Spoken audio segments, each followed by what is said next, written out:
இந்த காணொளியில் நாம் தியானிக்கக்கூடிய கருப்பொருள் the work and ministry of angels, தூதர்களின் கடமையும் அவர்களின் ஊழியமும். தூதர்களின் ஊழியம் பல்வேறு பரிமாணங்களைக் கொண்டது. தூதர்களுக்கு விண்ணகத்திலும் ஊழியம் உண்டு, இந்த உலகிலும் ஊழியம் உண்டு. பரலோகத்தில் தூதர்கள் கடவுளுக்கு எப்படி ஊழியம் செய்கிறார்கள்? பரலோகத்திலிருந்து அவர்கள் விசுவாசிகளை எப்படி பார்க்கிறார்கள்? அதே நேரத்தில் இந்த உலகத்தில் அவர்களின் பணி என்ன? இந்த விஷயங்களை நாம் 3 பகுதிகளாக பிரித்து ஆராயலாம். 1. தேவ ஜனங்களுக்கு தேவதூதர்கள் செய்வதான ஊழியம். 2. இஸ்ரவேல் ஜனங்களுக்கு தூதர்களுக்குரிய பணி. 3. உலக மக்களுக்கு தூதர்களின் கடமை. இத்தகைய பல கேள்விகளுக்கான விரிவான விளக்கத்தை இந்த காணொளியில் நாம் கேட்டு அறியலாம். இதன் மூலம் தூதர்களுடைய முக்கியத்துவத்தை நாம் அறிந்து கொள்ளலாம். தூதர்களை கடவுள் எல்லா நிலைகளிலும் பயன்படுத்துகிறார் என்பதை இதன் மூலம் நாம் உணர்ந்து கொள்ளலாம். ஆண்டவராகிய இயேசு கிறிஸ்து நாமத்தில் உங்களுக்கு என்னுடைய அன்பின் வாழ்த்துக்கள். என்னுடைய செய்திகளை கிரமமாக கேட்டு வருகிற உங்களுக்கு என்னுடைய நன்றியை தெரிவித்துக் கொள்கிறேன். இந்த செய்திகள் உங்களுடைய ஆவிக்குரிய வாழ்க்கைக்கு பயனுள்ளதாக இருக்கிறது என்று நீங்கள் கருதினால் இந்த காணொலியை மற்றவர்களுக்கு அறிமுகம் செய்து வைக்கும்படியாக உங்களை அன்போடு கேட்டுக்கொள்கிறேன். கர்த்தர் மகிமைப்படுவாராக. கடந்த 2 காணொலிகளில் நாம் தியானித்த காரியம் என்னவென்றால் தேவதூதர்களை பற்றியுள்ள காரியங்களை தியானித்தோம். முதல் காணொலியில் நாம் தியானித்த காரியம் என்னவென்றால் கடவுள் தேவதூதர்களை எப்பொழுது படைத்தார், எந்த காலகட்டத்தில் அவர்களை படைத்தார் என்பதை பற்றியும், தேவதூதர்கள் படைக்கப்பட்ட காலத்தை குறித்த 2 வகையான கருத்துக்களை முதல் காணொலியில் பார்த்தோம். அடுத்த காணொலியில் நாம் தியானித்த காரியம் என்னவென்றால் தி நேச்சர் ஆஃப் ஏஞ்சல்ஸ், தூதருடைய இயல்புகள், பண்புகள், கேரக்டர் என்பதை பற்றி பல வகையான குறிப்புகளோடு 2வது காணொலியில் தியானித்தோம். இன்றைக்கு நாம் தியானிக்க போகிற தலைப்பு அல்லது காரியம், சப்ஜெக்ட் என்னன்னா the duties and the ministry of angels, தேவதூதர்களுடைய கடமையும் அவருடைய பணியும் என்பதை குறித்து இப்பொழுது பார்க்கலாம். தேவதூதருடைய பணி, கடமை என்பது மிகப்பெரிய சப்ஜெக்ட். வேதத்தில் உள்ள 66 புத்தகங்களும் அவருடைய பணிகள், ஊழியங்களை குறித்து விரிவாக சொல்லப்பட்டிருக்கிறது. ஆனால் அவற்றை எல்லாவற்றையும் சொல்வதற்கு இங்கு நேரம் பத்தாது. சுருக்கமாக ஒரு சில குறிப்புகளை மட்டும் இங்கு நான் சுட்டிக்காட்ட விரும்புகிறேன். முதலாவது பார்க்கும் பொழுது அவர்கள் தூதர்கள் விண்ணகத்தில் இருப்பவர்கள். They are the resident of heaven. அப்படி அவர் பரலோகத்தில் இருக்கும்போது அவர்களுக்குரிய மிக முக்கியமான கடமை என்னன்னா கடவுளை துதிப்பது. தூதர்களுக்குள்ள மிக முக்கியமான கடமை என்னவென்றால் கடவுளை துதிப்பது. இதற்கு வேதத்தில் பல உதாரணங்கள் இருந்தாலும் ஒரே ஒரு உதாரணம், சங்கீதம் 29:1. பலவான்களின் புத்திரரே, கர்த்தருக்கு மகிமையையும் வல்லமையையும் செலுத்துங்கள், கர்த்தருக்கே அதை செலுத்துங்கள். இதில் பார்க்கும் பொழுது பலவான்களின் புத்திரரே, கர்த்தருக்கு மகிமையையும் வல்லமையும் செலுத்துங்கள் என்று சொல்லப்பட்டிருக்கிறது. அப்படி என்றால் தேவதூதர்கள் கடவுளை துதிக்க அழைக்கப்பட்டிருக்கிறார்கள், உருவாக்கப்பட்டிருக்கிறார்கள். இது போக ஏசாயா 6:3, வெளிப்படுத்தல் 4:8 பார்க்கும் பொழுது தேவதூதர்கள் கடவுளை ஆராதித்ததாக பார்க்கலாம். அடுத்த ஒரு முக்கியமான காரியம் என்னவென்றால் இந்த தேவதூதர்கள் படைப்பின் சிருஷ்டிப்பை குறித்து மகிழ்ச்சி அடைந்ததாக யோபு 38:7 பார்க்கலாம். கடவுள் இந்த உலகத்தை படைத்து முடித்த போது அந்த படைப்பினுடைய மகத்துவத்தையும் மகிமையும் பார்த்து தேவதூதர்கள் கம்பீரித்ததாக பார்க்கலாம். அடுத்தபடியாக இவர்கள் மீட்பின் திட்டத்தை குறித்து மிகவும் சந்தோஷப்பட்டதாக வெளிப்படுத்தல் 5வது அதிகாரம் 11-12 பார்க்கும்போது மீட்பின் திட்டத்தில் இவர்கள் மகிழ்ச்சி அடைந்ததாக பார்க்கலாம். 1 படைப்பில் சந்தோஷப்பட்டார்கள், 2 மீட்பின் திட்டத்தில் மகிழ்ச்சி அடைந்தார்கள். They rejoice in the work of God. அடுத்ததாக பார்க்கும் பொழுது இவர்கள் கடவுளுடைய சித்தத்தை நிறைவேற்றுபவர்கள் என்று நாம் பார்க்கலாம். ஆதியாகமம் 28:12. அங்கே அவன் ஒரு சொப்பனம் கண்டான். இதோ ஒரு ஏணி பூமியிலே வைக்கப்பட்டிருந்தது, அதன் நுனி வானத்தை எட்டி இருந்தது, அதிலே தேவ தூதர் ஏறுகிறவர்களும் இறங்குகிறவர்களுமாய் இருந்தார்கள். அவருடைய முக்கியமான கடமை 1 ஆராதிப்பது, அடுத்தது கடவுளுடைய சித்தத்தை நிறைவேற்றுவது. அடுத்ததாக இவர்கள் கடவுளுடைய கோபாக்கினைக்கு சாட்சியாக இருப்பார்கள் என்று வெளிப்படுத்தல் 14:10 பார்க்கலாம். They are witness to the wrath of God. அடுத்ததாக மிக முக்கியமான குறிப்புன்னா, இவர்கள் பரலோகத்திலிருந்து பூலோகத்தில் என்ன நடக்கிறது என்பதை வாட்ச் பண்ணிட்டே கவனித்துக் கொண்டே இருப்பார்கள் என்பதற்கு 2 முக்கியமான வசனங்களை பார்க்கலாம். அவள் பரலோகத்தில் குடியிருந்தாலும் கூட இந்த உலகத்தில் என்ன நடக்கிறது, விசுவாசிகள் மத்தியில் என்ன நடக்கிறது என்பதை ஆவலாய் பார்த்தார்கள். பவுல் இதை குறித்து 2 இடங்களில் சொல்கிறார். எப்படி என்றால் 1 கொரிந்தியர் 4:9 பார்க்கும் பொழுது, எங்களுக்கு தோன்றுகிறபடி தேவன் அப்போஸ்தலர்களாகிய எங்களை மரணத்துக்கு குறிக்கப்பட்டவர்கள் போல கடைசியானவர்களாய் காணப்பட பண்ணினார். நாங்கள் உலகத்துக்கும் தூதருக்கும் மனுஷருக்கும் வேடிக்கையானோம். அப்போஸ்தலருடைய நிலைமையை குறித்து சொல்லும் போது, நாங்கள் உலகத்துக்கும் மனுஷருக்கும் தேவ தூதர்களுக்கும் வேடிக்கையானோம். அப்படி என்றால் என்ன அர்த்தம்? எங்களுடைய பரிதாப நிலையை மேலுள்ள தேவ தூதர்களும் பார்க்கிறார்கள் என்று, அந்த பரிதாப நிலை அவர்களுக்கும் தெரியும் என்று சொல்கிறார். அப்படி என்றால் இந்த தேவ தூதர்கள் இந்த பூமியில் என்ன நடக்கிறது என்பதை கவனித்துக் கொண்டே இருக்கிறார்கள். இதற்கு இன்னொரு உதாரணம் கூட சொல்லலாம். சபையில் பெண்கள் முக்காடிட வேண்டும் என்பதை பற்றி சொல்லும் பொழுது, விசுவாசிகளின் செயல்களை அவர்கள் மேலிருந்து பார்ப்பாள் என்பதற்கு இதுவும் ஒரு உதாரணம். எப்படி என்றால் 1 கொரிந்தியர் 11:10 பார்க்கும் பொழுது, ஆகையால் தூதர்களின் நிமித்தம் ஸ்திரீயானவள் தலையின் மேல் முக்காடிட்டுக் கொள்ள வேண்டும். பெண்கள் தூதர்கள் நிமித்தமும் தலையில் முக்காடிட்டுக் கொள்ள வேண்டும். அப்படி என்றால் முக்காடிட்டுக் கொள்வதை பரலோகத்திலிருந்து தேவ தூதர்களும் பார்க்கிறார்கள் என்கிற காரியத்தை நாம் அறிந்து கொள்ளலாம். அதாவது கடவுளை ஆராதிப்பார்கள், கடவுளுடைய சிருஷ்டிப்பில் மகிழ்வார்கள், கடவுளுடைய மீட்பின் திட்டத்தில் அவர்கள் மகிழ்வார்கள். பூமியில் விசுவாசிகளுக்கு மத்தியில் என்ன நடக்கிறது என்பதை அங்கிருந்து கவனித்துக் கொண்டே இருப்பார்கள். கடவுளுடைய சித்தத்தை நிறைவேற்றுவார்கள், கடவுளுடைய கோபாக்கினைக்கு சாட்சியாக இருப்பார்கள். இவையெல்லாம் பரலோகத்திலிருந்து தேவதூதர்கள் செய்கின்ற காரியம். அடுத்தபடியாக இப்பொழுது நாம் பார்க்கக்கூடிய காரியம் என்னன்னா, தூதர்களை பொறுத்தளவில் இந்த உலகத்தில் அவர்களுக்கு மிகப்பெரிய ஊழியங்கள், பொறுப்புகள், கடமைகளை தேவன் முன்குறித்து வைத்திருக்கிறார். இதை 3 வகையா பிரிக்கலாம். 1, ஆண்டவரை அறிந்த ஜனங்களுக்கு தூதருடைய பொறுப்புகள், ஊழியம் என்பது வேறு. ரட்சிக்கப்படாத மக்களுக்கு அவருடைய பொறுப்பு, கடமை என்பது வேறு. யூதர்களை பொறுத்தளவில் அவர்களுக்கு கடந்த நாட்களில் எப்படி உதவி செய்தார், இனி வரப்போகிற நாட்களில் தூதர்கள் யூதர்களுக்கு எப்படி உதவி செய்வார் என்கிற காரியம் என்பது வேறு. இந்த 3ம் டிஃபரண்ட் லெவல்ல நாம் பார்க்கலாம். முதலாவது நாம் பார்க்கக்கூடிய காரியம் என்ன, ஆண்டவரை அறிந்தவர்களுக்கு, தேவனுடைய பிள்ளைகளுக்கு, அது புதிய ஏற்பாடாக இருந்தாலும் பழைய ஏற்பாடாக இருந்தாலும் ஆண்டவரை அறிந்தவர்களுக்கு தூதருடைய கடமைகள் என்ன என்பது இப்பொழுது பார்க்கலாம். பொதுவாக பார்க்கும் பொழுது, the angels will inform, instruct and interpret concerning both the will and the word of God. தேவனுடைய வார்த்தையை குறித்தும் அவருடைய சித்தத்தை குறித்தும் தேவனை அறிந்தவர்களுக்கு அறிவிப்பார்கள், வழிநடத்துவார்கள், விளக்குவார்கள் என்று பல்வேறு கோணங்களில் இதை நாம் பார்க்கலாம். குறிப்பாக தானியேலை பொறுத்தளவில் அவன் ஒரு தரிசனத்தை கண்டான், ஆனால் அதனுடைய அர்த்தம் தெரியவில்லை. அதை விளக்குவதற்காக தேவதூதன் அனுப்பப்பட்டு தேவதூதன் அந்த இறுதி காலத்தில் நடக்கக்கூடிய சம்பவங்களை குறித்து விளக்கியதாக தானியேல் 10:14 பார்க்கலாம். இப்போதும் கடைசி நாட்களில் உன் ஜனங்களுக்கு சம்பவிப்பதை உனக்கு தெரிய பண்ணும்படிக்கு வந்தேன். இந்த தரிசனம் நிறைவேற இன்னும் நாள் செல்லும் என்றான். இது தெளிவாக சொல்லப்பட்டிருக்கிறது.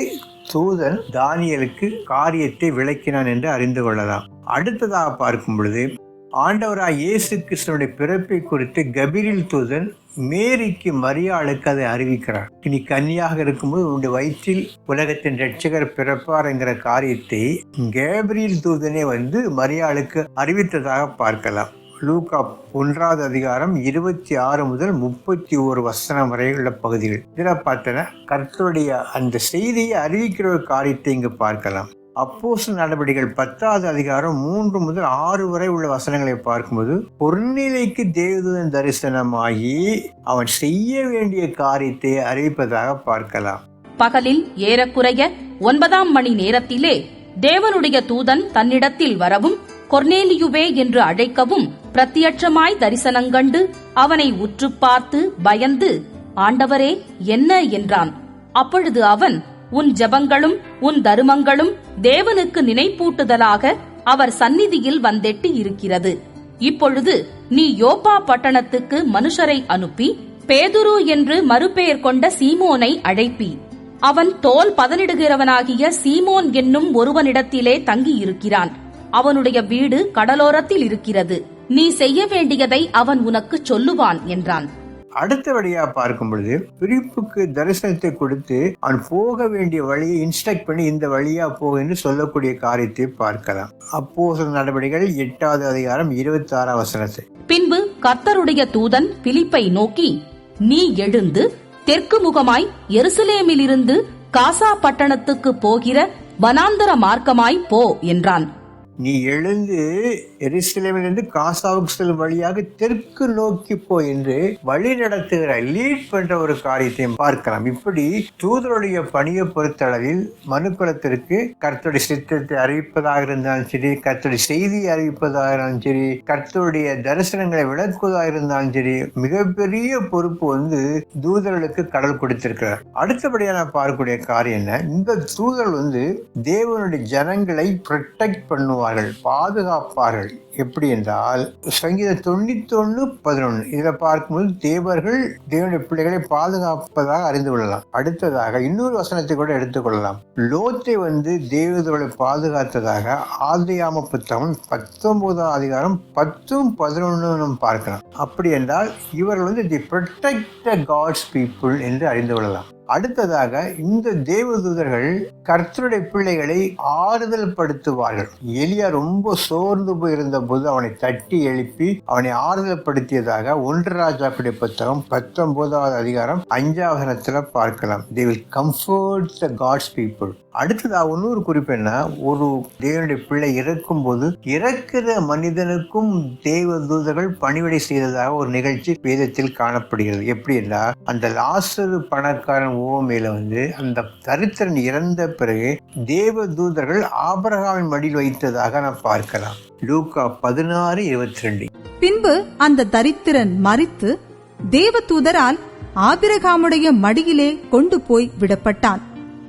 ஐசுவரியவானும் மரித்து அடக்கம் பண்ணப்பட்டான். இப்படி அந்த தூதருடைய பணிகள் என்பது வெரைட்டி ஆஃப் பலவித நிகழ்வுகளில் நாம் பார்க்கலாம். அந்த அளவுக்கு தேவனை அறிந்தவர்களுக்கு தூதருடைய பணி என்பது மிகப்பெரிய ஒரு நீண்ட லிஸ்ட் போல புதிய ஏற்பாட்டிலும் சரி பழைய ஏற்பாட்டிலும் சரி காணப்படுகிறது. அடுத்ததாக அவர்கள் நம்மளை பெரிய ஆபத்திலிருந்து விடுதலையாக்குவார்கள். அப்போஸ்தலர் நடவடிக்கைகள் 5வது அதிகாரம் 19ஆம் வசனத்தில் சிறைச்சாலையில் இருந்து அப்போஸ்தலரை விடுவித்ததாக பார்க்கலாம். இது ஒரு சாம்பிளுக்கு சொல்லிட்டேன். இப்படி வேதத்தில் பல்வேறு இடங்களில் தேவதூதர்கள் தேவனை அறிந்தவர்களுக்கு உதவி செய்ததாக, பாதுகாத்ததாக, ஆலோசனை சொல்லியதாக நாம் பார்க்கலாம். அடுத்ததாக யூத ஜனங்களை பொறுத்தளவில் தூதர்கள் மிகப்பெரிய பங்கு வகிக்கிறார்கள். பல இடங்களில் போர்க்களத்தில் உதவி செய்ததாக பார்க்கலாம், அவர்களோடு இடைப்பட்டதாக பார்க்கலாம். புதிய ஏற்பாட்டிலும் யூதர்களுக்கென்று ஒரு மிகப்பெரிய ஒரு காரியத்தை பார்க்கும் பொழுது அதிலும் தூதர்களை தேவன் பயன்படுத்தியதாக பார்க்கலாம். ஒரு சில காரியங்களை இப்போது நாம் பார்க்கலாம். பொதுவாக யுத்தத்தில் தேவதூதர்கள் இஸ்ரவேல் ஜனங்களுக்கு உதவி செய்ததாக பல இடங்களில் பார்க்கலாம். குறிப்பாக நியாயாதிபதிகள் 5:20 இதுல தெளிவாக அந்த போராட்டத்தில் இஸ்ரவேல் ஜனங்களுக்கு தூதர்கள் உதவி செய்ததாக நாம் பார்க்கலாம். அடுத்ததாக மிக முக்கியமான குறிப்பு என்ன, நியாயப்பிரமாணத்தையே கடவுள் தூதர்கள் மூலமாகத்தான் கொடுத்ததாக கலாத்தியர் 3:19 நாம் பார்க்கலாம். அந்த அளவுக்கு தூதர்களை கர்த்தர் கனம் பண்ணி யூதர்கள் மத்தியில் வைத்திருந்தார் என்று அறிந்து கொள்ளலாம். அடுத்தபடியாக பார்க்கும் பொழுது வெளிப்படுத்தின விசேஷம் 7வது அதிகாரம் 1 முதல் 3 வரை உள்ள வசனங்களில் 1,44,000 இஸ்ரவேல் ஜனங்களை தேவதூதர்கள் முத்திரையிட்டதாக ஒரு குறிப்பு காணப்படுகின்றது. அப்படி என்றால் அவர்களை பாதுகாக்கும்படியான முத்திரையிடக்கூடிய ஒரு மிகப்பெரிய பொறுப்பு தூதர்களுக்கு தேவன் கொடுத்ததாக இந்த இடத்தில் நாம் அறிந்து கொள்ளலாம். அடுத்தபடியா ஆண்டவராய் இயேசு கிறிஸ்து வரும் பொழுது மகா உபத்திரத்திலிருந்து கஷ்டப்படுகின்ற அந்த யூத ஜனங்களை ஒரு முனையிலிருந்து மறுமுனை வரைக்கும் அவர்களை சேர்த்துக் கொள்கிற ஒரு காரியத்தையும் தேவதூதர்களுக்கு கொடுக்கப்பட்டதாக மத்தேயு 24வது அதிகாரம் 31ஆம் வசனத்துல நாம் பார்க்கலாம். இப்படி பல்வேறு காரியங்கள், இதெல்லாம் ஒரு சாம்பிள். இப்படி யூதர்களுடைய வாழ்க்கையில் தூதர்கள் மிகப்பெரிய பொறுப்பை வகித்தார்கள் என்றால் அதில் எந்த சந்தேகமும் கிடையாது. உலக மக்களை நியாயந்தீர்ப்பதற்கு கர்த்தர் பயன்படுத்திய ஒரு மிகப்பெரிய கருவி எது என்றால் தூதர்கள் தான். தூதர்களை கொண்டு ஆண்டவர் இந்த உலகத்தை பல நேரங்களில் நியாயந்தீர்த்ததாக பார்க்கலாம். சோதோம் என்கிற பட்டணத்தில் மிகப்பெரிய பாவம் சூழ்ந்திருந்த போது அந்த பாவத்தினால் அந்த நகரம் கெட்டு போனதை அறிந்த தேவன் அந்த நகரத்தை அழிப்பதற்காக தேவ தூதர்களை அனுப்பியதாக ஆதியாகம புத்தகம் 19வது அதிகாரம் 13வது வசனத்தில் நாம் பார்க்கலாம். அந்த நகரம் முழுவதும் ஒரு மிகப்பெரிய இயற்கைக்கு அப்பாற்பட்ட ஒரு பாவத்தினால் ஆட்கொண்ட போது அந்த நகரத்தை அழிப்பதற்காக தேவ தூதர்களை அனுப்பியதாக பார்க்கலாம். அது மாத்திரமல்ல, எகிப்தை நியாயந்தீர்ப்பதற்கும் கடவுள் யாரை பயன்படுத்தினார் என்றால் தேவ தூதர்களைத்தான். 400 ஆண்டுகளுக்கு மேலாக இஸ்ரேல் ஜனங்களை அடிமைப்படுத்தி சித்திரவதை செய்த பார்வோனையும் அவனுடைய ராஜ்யத்தை அழிப்பதற்காக கடவுள் தூதர்களைத்தான் பயன்படுத்தியதாக யாத்ராகம புத்தகம் 12வது அதிகாரம் 23வது வசனத்தை படித்து பார்த்தால் தெரியும். அடுத்ததாக அசிரியர்களை நியாயந்தீர்ப்பதற்காக அவளை அழிப்பதற்காக கடவுள் ஒரு தூதனை அனுப்பியதாக 2 ராஜாக்கள் புத்தகம் 19வது அதிகாரம் 35வது வசனத்தை படித்து பார்த்தால் தெரியும். அன்று ராத்திரியில் சம்பவித்தது என்னவென்றால், கர்த்தருடைய தூதன் புறப்பட்டு அசீரியரின் பாளையத்தில் 185,000 பேரை சங்கரித்தான். அதிகாலமே எழுந்திருக்கும் போது இதோ அவர்கள் எல்லாரும் செத்த பிரேதங்களாய் கிடந்தார்கள். ஒரே ஒரு தூதன் அசீரியர்களை அழித்ததாக, அவளை நியாயந்தீர்த்ததாக, தண்டனை கொடுத்ததாக இங்கே நாம் பார்க்கலாம். அடுத்தபடியாக வெளிப்படுத்தின விசேஷத்தில் பல நிகழ்வுகளை நாம் பார்க்கும் பொழுது கடவுள் இந்த உலகத்தை நியாயந்தீர்ப்பதற்காக கடவுள் தேவ தூதர்களை பயன்படுத்தியதாக வெளிப்படுத்தல் 7:1, 8:2, 12:7, 14:10 போன்ற இடங்களில் இந்த காரியத்தை குறித்து அறிந்து கொள்ளலாம். உலகத்தை நியாயந்தீர்ப்பதற்காக கடவுள் தேவ தூதர்களை பயன்படுத்தினார். அது மாத்திரமல்ல, மகா பாபிலோனுக்கு வரக்கூடிய அழிவை முன் அறிவித்தது யார் என்றால் தேவதூதர்கள் தான். வெளிப்படுத்தல் 18வது அதிகாரம் 1-2 இது மாதிரி பல நிகழ்வுகளை நாம் பார்க்கும் பொழுது கடவுள் இந்த உலகத்தை நியாயந்தீர்ப்பதற்காக பயன்படுத்தியவர்கள் யார் என்றால் தேவதூதர்கள் தான். இறுதியாக ஒரு சில குறிப்புகள். இதெல்லாம் உலகத்திற்காகவும் இஸ்ரேல் ஜனங்களுக்காகவும் தேவனுடைய பிள்ளைகளுக்காகவும் தேவதூதருடைய பணிகளை குறித்து பார்த்தோம். இறுதியாக ஆண்டவராய் இயேசு கிறிஸ்து இந்த உலகத்தில் மனிதனாக இயேசு கிறிஸ்து என்கிற பெயர் வந்தபோது அவருக்கும் இந்த தேவதூதர்கள் பணி செய்ததாக பார்க்கலாம். எபிரேயர் 1:6 பார்க்கும் பொழுது இயேசு கிறிஸ்துவை தேவதூதர்கள் ஆராதித்ததாக பார்க்கலாம். மேலும் தமது முதற் பெயரானவரை உலகத்தில் பிரவேசிக்க செய்த போது தேவ தூதர் யாவரும் அவரை தொழுது கொள்ள கடவர்கள் என்றார். அடுத்தது இயேசு கிறிஸ்துவின் பிறப்பை தேவதூதர்கள் முன் அறிவித்ததாக லூக்கா 2வது அதிகாரம் 19 முதல் 23 வரை வசனங்களை படித்து பார்த்தால் தெரியும். பிள்ளைக்கு விருத்த சேதனம் பண்ண வேண்டிய 8ஆம் நாளிலே, அது கர்ப்பத்திலே உற்பவிக்கிறதற்கு முன்னே தேவதூதனால் சொல்லப்பட்டபடியே அதற்கு இயேசு என்று பெயரிட்டார்கள். அடுத்ததாக கெத்செமனே தோட்டத்தில் இயேசு கிறிஸ்துவை பலப்படுத்தியதாக அவர் கெத்செமனே கல்வாரி செல்வதற்கு முன்பாக மிகப்பெரிய வியாகுலத்தினால் பாதிக்கப்பட்ட போது அந்த கஷ்டத்தை எண்ணி அவர் மிக கலங்கிய நேரத்தில் அவரை தேற்றியதாக இந்த இடத்தில் நாம் பார்க்கலாம். லூக்கா 22:43. அப்பொழுது வானத்திலிருந்து ஒரு தூதன் தோன்றி அவரை பலப்படுத்தினான். அதற்கு பிறகு இயேசு கிறிஸ்துவின் உயிர்த்தெழுதலை முதல் அறிவித்தவர்கள் யார் என்றால் தேவதூதர்கள் தான். 28:6 ஆண்டவராய் இயேசு கிறிஸ்துவின் 2வது வருகை அறிவித்தவர்கள் யார் என்றால் தேவதூதர்கள் தான். அப்போஸ்தலர் நடவடிக்கைகள் 10வது அதிகாரம் 11வது வசனம். அடுத்ததாக இயேசு கிறிஸ்து திரும்ப வரும் பொழுது அவரோடு கூட ஆயிரக்கணக்கான தேவதூதரோடு வருவார் என்று 2 தெசலோனிக்கர் 1வது அதிகாரம் 7-8 படித்து பார்த்தால் தெரியும். இப்படி இயேசு கிறிஸ்துவுக்கும் தேவதூதர்கள் ஆராதனை செய்தார்கள், பணிவிடை செய்தார்கள், தேற்றினார்கள், அவரை பாதுகாத்தார்கள் என்று பலவிதமான நடவடிக்கைகள் மூலமாக தேவதூதருடைய பணியை அறிந்து கொள்ளலாம். இப்படி தேவதூதருடைய பணி என்பது வெரைட்டி ஆஃப் ஃபீல்ட்ல இருக்கும். யூதர்களுக்கு பணிவிடை செய்தார்கள், ரட்சிக்கப்பட்ட மக்களுக்கு பணிவிடை செய்தார்கள். நியாயந்திருக்கக்கூடிய காரியத்தில் கர்த்தர் தேவதூதர்களை பயன்படுத்தியதாக பார்க்கலாம். எல்லாற்றுக்கும் மேல ஆண்டவராய் இயேசு கிறிஸ்து உலகத்திற்கு வந்தபோது அவருக்கும் இந்த தேவதூதர்கள் பணி செய்ததாக பார்க்கலாம். இப்படி தூதருடைய பணி என்பது எங்கும் வியாபித்து வேதத்தில் காணப்படுகின்றது. நான் சொல்லக்கூடிய வசனங்கள்லாம் ஒரு சிறு குறிப்புகள் தான். இதை வைத்துக்கொண்டு பல காரியங்களை நீங்கள் அறிந்து கொள்ளலாம். எனவே நமக்கும் ஒரு தேவதூதருடைய பாதுகாப்பு இருக்கிறது. அவர்கள் நமக்கு மிகப்பெரிய பாதுகாப்பா இருக்கிறார்கள் என்கிற உணர்வோடு கூட இந்த தலைப்பில் உள்ள காரியங்களை நீங்கள் புரிந்து கொள்ள வேண்டும். அப்படி நீங்கள் புரிந்து கொள்ளும் போது நம்மை அறியாமலே ஒரு மிகப்பெரிய சந்தோஷம், மகிழ்ச்சி நமக்கு உண்டாகும். நமக்கும் தேவதூதருடைய பாதுகாப்பு இருக்கிறது. ஒய் செக்யூரிட்டியோட இன்னைக்கு அரசியல்வாதிகளுக்கு கிடைக்கின்ற அந்த பாதுகாப்பை விட பல மடங்கு அதிகமான ஒரு பாதுகாப்பை பெற்ற ஒரு விசுவாசியாக நாம் காணப்படுகிறோம் என்று எண்ணிக்கொண்டால் அதைவிட ஒரு மகிழ்ச்சியான காரியம் ஒன்றுமில்லை. இந்த செய்திகள் உங்களுக்கு பிடித்திருந்தால் லைக் கொடுங்க. உங்களுடைய கமெண்ட்ஸை யூடியூபில் பதிவிட்டால் நலமா இருக்கும். இந்த செய்திகள் உங்களுக்கு பிரயோஜனமா இருந்தால் இந்த ஊழியத்தை ஆதரித்து தாங்கும்படியாக உங்கள் அன்போடு கேட்டுக்கொள்கிறேன். கர்த்தர் மகிமைப்படுவாராக. ஆமென்.